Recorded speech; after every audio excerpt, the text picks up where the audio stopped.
So as you probably know, it can be very hard to make clean curves and line work with a USB tablet. And what you're looking at here is sort of a worst case scenario. This mechanical prop is very technical.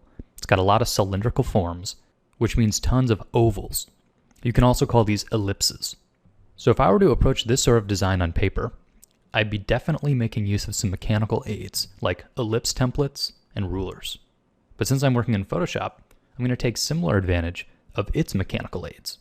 You could try and freehand something like this, but I think that a more controlled, constructive approach is going to end up giving you the results that you're looking for.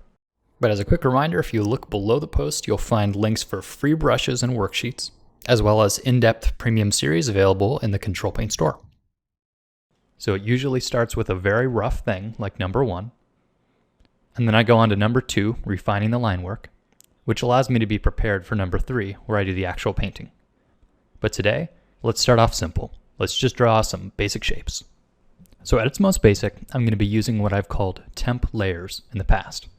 So I'll be getting confident strokes by making a new layer each time, drawing the line, in a lot of cases beyond where I want it to go to, and then erasing away what I don't want.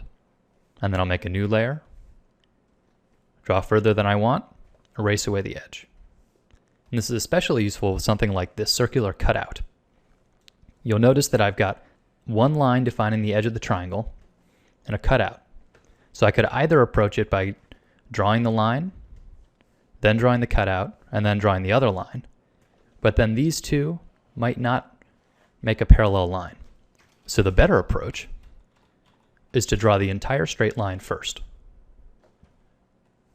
Then draw the curve, and then erase away the part of the straight line that you don't need. But it can get even better when you draw the curve with Photoshop's help. So for some curve like this, I'd be using the elliptical marquee. And then I'll use the edit, stroke, and I'll set it to about the same width that my pen was using, so 2 pixels. And I hit OK.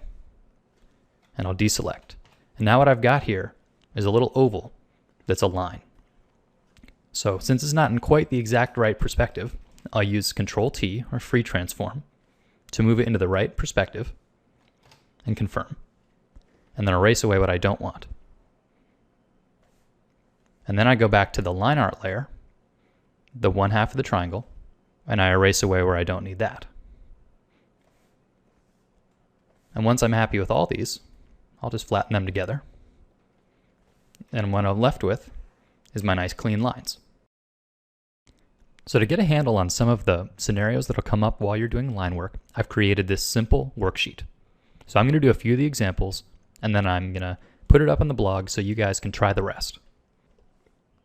So you've already seen me doing straight edges, and those are easy. Click, shift click. Gives you nice straight lines. So that works for the triangle as well. These ovals are good because they're slightly off axis, which means I can't select them perfectly with the elliptical marquee. So I'll get them close and then free transform them into place. Make a new layer. Maybe I'll stroke this one with 3 pixels so you can see it a little better.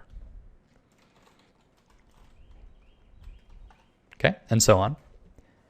Now some of these have 2 different parts. They have both a straight edge, but they also have an oval edge.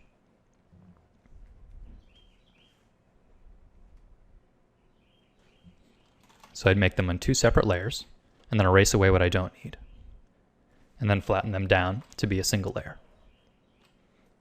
So this is a great opportunity to use the pen tool. Now I'll only use this on the especially tricky ones, but it's good because it has both straight edges as well as curved edges. Now this is really just a case of practicing using the pen tool, but I'll use my action to turn it into a selection, and then stroke it. And there you go. So in this case, I have sort of the edge of an ellipse plus some straight lines. So maybe I'll make the straight lines first, and then drag an ellipse template there, stroke it, deselect, and erase away what I don't need. So I'm always keeping an eye out for what would be the quickest way to sort of build these shapes based on a combination of straight edges, the ellipse tool, and occasionally the pen tool. So give the rest of these a try, and hopefully you'll get a better sense for how to sort of construct your line work. Have fun!